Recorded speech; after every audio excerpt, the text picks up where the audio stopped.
Hello everyone, welcome. When a life painstakingly rebuilt is shattered by a single innocent sentence from a child, Thomas Vinterberg locates a horror that required neither blood nor monsters. Jagten, or in its international title The Hun, is a film that pierces precisely because it is so quiet, so mundane, and so terrifyingly possible for anyone. It is not a thriller about criminals, but a psychological thriller about how a community can transform into executioners without ever feeling a shred of guilt.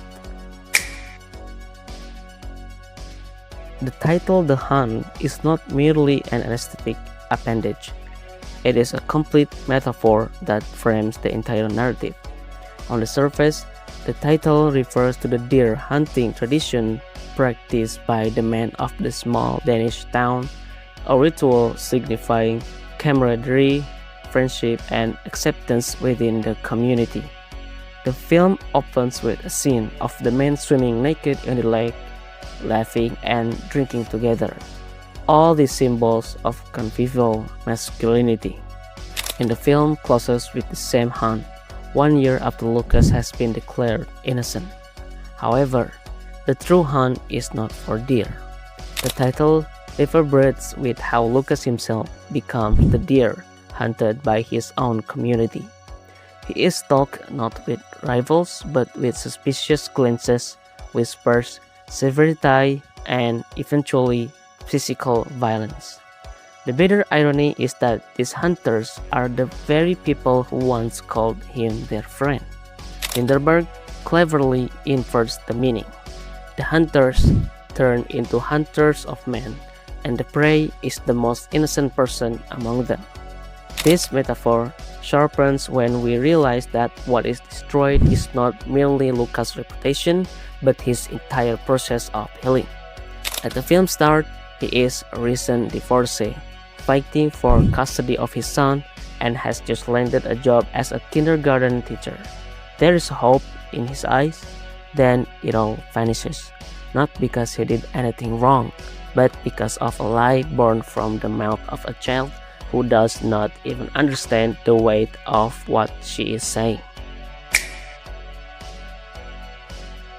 On the surface, The Hun appears to be a story about slander and injustice, but digging deeper, the film is searing indictment of a society that has lost its ability to doubt. It is a film about how collective panic can silence reason. Vinterberg is not making a film about pedophilia. There is no scene depicting Lucas doing what he is accused of. The audience knows with absolute certainty that he is innocent. And therein lies the horror. We know the truth, yet we can only watch helplessly as truth proves powerless against mass hysteria. The community in this film does not need evidence. They only need the conviction that they are protecting children. That conviction is so comforting that they refuse to let it go, even when facts begin to suggest otherwise. The film also highlights the fragility of someone deemed different within a small community.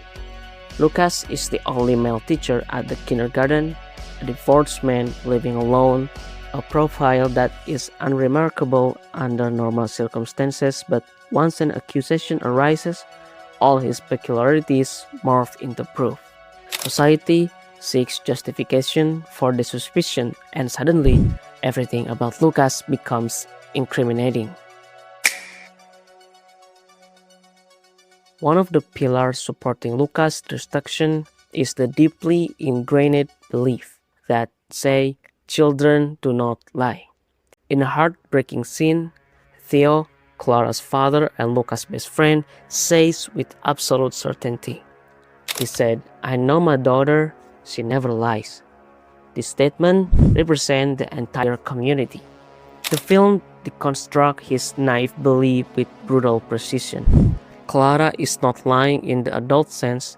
She is not deliberately plotting Lucas' downfall.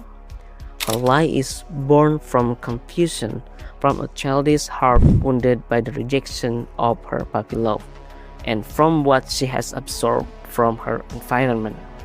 She does not even fully comprehend what she is accusing him of. What is even more disturbing is how the adults actively reinforce this lie. The headmistress and the psychologist interviewing Klara use highly suggestive questions, like, did he show you his willy? Did you touch it? Was there white stuff coming out? Klara, who initially shakes her head and wants to go outside to play, eventually starts nodding because she senses this is what the adults want to hear. This is where the film demonstrates that the truth the community clings to is actually a construction fabricated by frightened adults, not a pure confession from a child. Worse, when Klara herself later tries to correct the record, I just said something foolish, Lucas didn't do anything, no one's listened to her. The retraction is ignored, dismissed as part of her trauma, or labeled as denial. Society is already too comfortable in its role as the defender of children, and the actual truth becomes an unwelcome disturbance. To understand why Klara would make such an accusation, the film meticulously reveals the environment in which she grew up, a chaotic and contradictory space for a girl of about 5. Klara is a child often left to wander unsupervised. In the morning, she is seen walking to kindergarten without an adult.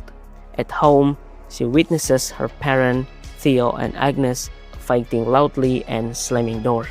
The warm she craved is absent at home, so she seeks it from Lucas, the teacher who is always kind and attentive to her. The most disturbing and often overlooked scene is when Klara's older brother and his friend show a pornographic video on a phone to Klara.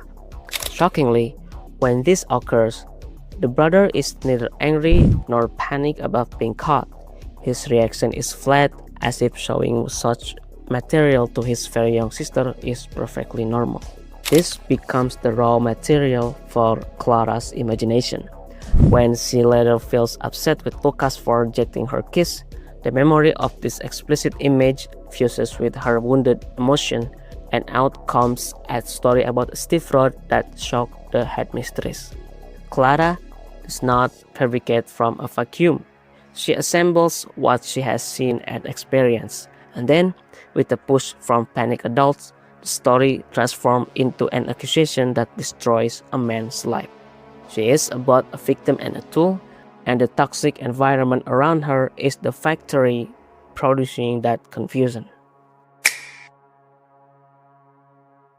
The ending of The Hunt is one of the most unsettling conclusions in contemporary cinema.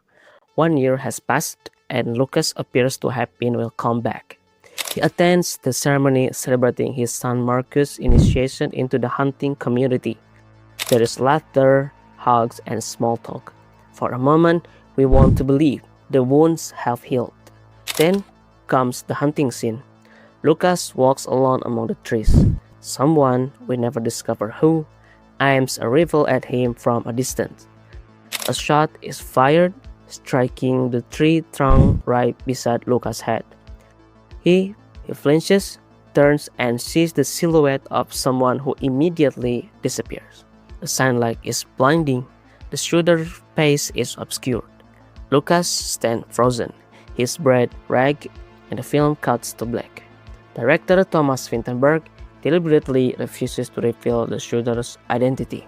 In various interviews, he has declined to provide a definitive answer, referring to the ending as an open metaphor for interpretation.